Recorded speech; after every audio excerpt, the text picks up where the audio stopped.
Well, if you think traffic is bad now in Texas, you just wait until next weekend.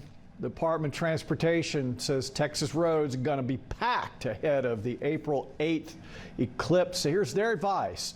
On the day of, plan on staying off the roads if possible. Officials say it's likely once the eclipse starts, roads will get blocked up and people will be pulling over to experience the phenomenon. And in Kerrville, it's all hands on deck as the city prepares for thousands of tourists to flood into the small town. Yeah, Blessing Uchuku shows us how they're preparing for the boom. Whether they're a construction worker, working wastewater management, or even in administration, every city worker is learning how to save a life because they just might have to use it. Rotate. Having to take safety classes is not uncommon for some Kerrville city employees like Trina Sanchez. As a department, we've done Stop the Bleed before. We've done the CPR. Back slap. But this large undertaking happening at Louise Hayes Park is new. It's called just-in-time training.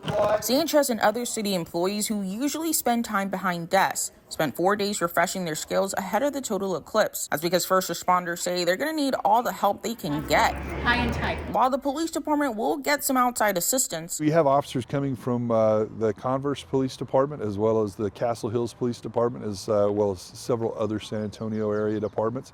Kerrville's Fire Chief Eric Maloney says his department won't have any additional outside staffing coming to help the day of the eclipse. 81 people make up the city's fire department. They'll all be ready to help. We're asking all the city staff that is not assigned to a duty for the day to really kind of help out.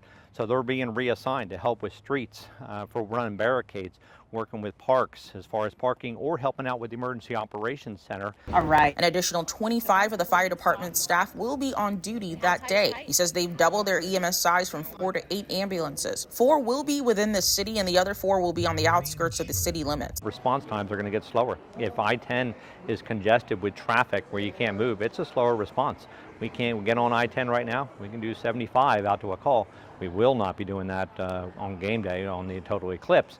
So that's where this training comes in. Information on parking and what you need to wear. Despite being a city employee for 2 decades and having gone through training like this before, Sanchez says this refresher was needed. I even learned a whole lot stuff that I maybe forgot or didn't even realize in this last session that we did, and that was just like basic safety. Equipped with this knowledge, she and her fellow city employees feel ready to provide help just in time until Maloney and his fellow first responders can arrive in what is expected to be a very crowded city.